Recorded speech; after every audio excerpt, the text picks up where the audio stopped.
देखते हैं, आइए। अधात्व ऑक्साइड की क्षार के साथ विक्रिया। इसमें क्या होता है, कार्बन अधातु है और ऑक्सीजन से क्रिया करके ये क्या होगा, अधात्व ऑक्साइड होगा। और ये क्या है, CaOH का होल ट्वाइस, ये क्षार होगा और इससे बना लवण और जल। तो हम कह सकते हैं कि अधात्व ऑक्साइड क्षार के साथ अभिक्रिया करके क्या बनाता है, लवण तथा जल बनाता है।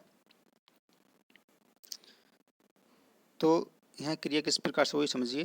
देखिए ये क्या है, CaCO3, तो ये इसके साथ आ गया और साथ ही साथ इसका एक ऑक्सीजन इसके साथ आ गया, तो यहाँ हो गया CO3 और ये क्या होगा, Ca। तो CaCO3 ये लवण होगा, कैल्शियम कार्बोनेट, और ये जल हो गया।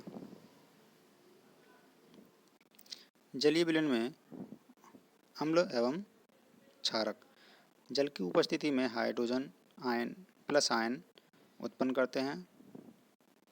आपको पता ही है, हमने बताया था शुरू में ही कि जो अम्ल होते हैं वो जलीय विलयन में क्या देते हैं, H+ आयन देते हैं, और क्षारक जो होते हैं वो क्या देते हैं, OH आयन, OH- आयन देते हैं।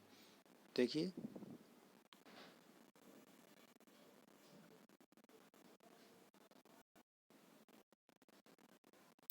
तो H+ आयन जो है वो H3O+, जिसे हम क्या बोलते हैं, हाइड्रोनियम आयन कहते हैं, इसी के रूप में पाए जाते हैं। तो देखिए जब H+ H2O से क्रिया करता है तो क्या बनता है, H3O+, जिसे हम क्या कहते हैं, हाइड्रोनियम आयन। तो जब अम्ल जल में घोला जाता है तो क्या बनता है, हाइड्रोनियम आयन बनता है, और क्लोरीन क्या होता है, अलग हो जाता है। अब आप सोच रहे होंगे यहाँ पर H+ आयन क्यों नहीं निकला, तो भाई आपको बात यहाँ समझाई जा रही थी कि जो H+ आयन होते हैं वो H3O+, यानी कि हाइड्रोनियम आयन के रूप में पाए जाते हैं। तो आप H+ आयन मत ढूंढना, क्या होगा उसमें, H3O+ आयन। जल की उपस्थिति में क्षारक OH आयन उत्पन्न करते हैं। देखिए OH NOH जल में घोला जाता है तो Na+ और OH- अलग हो जाता है। इसी तरह से MgOH का होल ट्वाइस जल में घोला जाता है तो Mg+2 और +2OH- आयन उत्पन्न करता है। सभी क्षारक जल में घुलनशील नहीं होते हैं। जो जल में घुलनशील होते हैं उसे हम क्या कहते हैं, क्षार कहते हैं। पहले ही बता चुके हैं ये बात आपको, जो जल में घुल जाते हैं उन्हें क्या कहते हैं, क्षार कहते हैं। सभी क्षारक जो है जल में घुलनशील नहीं होते हैं, जो घुल जाते हैं उन्हें हम क्षार कहते हैं। सभी क्षारक होते हैं परंतु सभी क्षारक क्षार नहीं होते हैं, ये बात ध्यान रखें आप। जल के साथ अम्ल या क्षारक को मिलाते समय सावधानी बरतनी चाहिए। हमेशा अम्ल या क्षारक को ही जल में मिलाना चाहिए और लगातार इसे हिलाते रहना चाहिए, क्योंकि यह एक अत्यंत ही तीव्र ऊष्मक्षेपीय अभिक्रिया होती है। ये बात आप ध्यान रखें कि अम्ल या क्षार को ही जल में मिलाना चाहिए, ना कि जल को मिलाना चाहिए।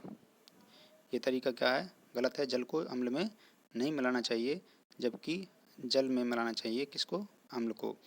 अब क्योंकि अभी बताया गया, आप फिर से देखिए।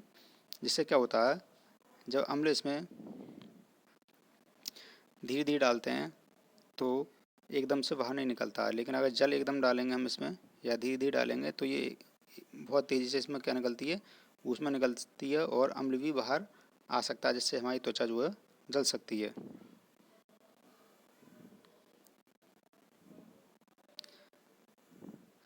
सांद्र अम्ल में जल मिलाने पर उत्पन्न हुई ऊष्मा के कारण मिश्रण आश्वलित होकर बाहर आ सकता है तथा आप जल सकते हैं। साथ ही अत्यधिक स्थानीय ताप के कारण कांच का पात्र जो होता है वो टूट सकता है। जल को अम्ल में डालने से क्या होता है?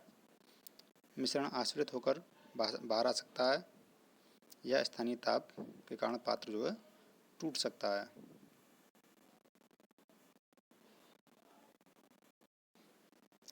अभी आपने अम्ल की बहुत सारी अभिक्रियाएं देखी, उन्हीं का यहाँ पर संक्षिप्तकरण करके लिख दिया गया है कि अम्ल जब धातु से अभिक्रिया की तो क्या बना? लवण तथा हाइड्रोजन गैस बनती है।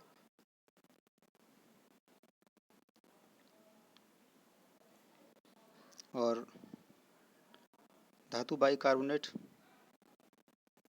के साथ अभिक्रिया करके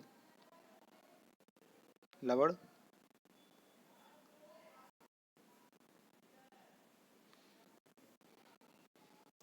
बनता है, CO2 गैस बनती है और जल बनता है। इसी तरह से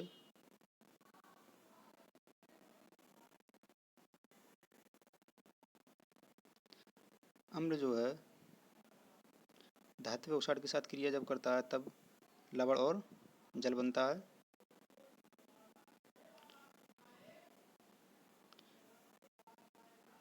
आगे देखिए, अम्ल जब क्षार के साथ अभिक्रिया करता है तब लवण बनता है और क्या बनता है? जल बनता है। इसे हम क्या कहते हैं? उदासीनीकरण अभिक्रिया कहते हैं। और अम्ल जब धातु कार्बोनेट के साथ क्रिया करता है तो लवण CO2 और प्लस जल बनता है। बाइकार्बोनेट के साथ क्रिया करता है तब भी लवण CO2 और जल बनता है। इसी प्रकार देख लीजिए क्षार के साथ अभिक्रिया, ये आपका रिवीजन हो रहा है, केवल नोट करने की आवश्यकता नहीं है, नोट आप पहले ही कर चुके हैं। क्षार जो है धातु के साथ क्रिया करता है तो लवण तथा हाइड्रोजन गैस बनती है। इसी तरह से अधात्विक ऑक्साइड के साथ जब क्रिया होती है तो लवण और जल बनता है। आपको पता ही है कि धातु बाइकार्बोनेट के साथ कोई अभिक्रिया नहीं होती है और अम्ल के साथ क्या बनता है? लवण और जल बनता है।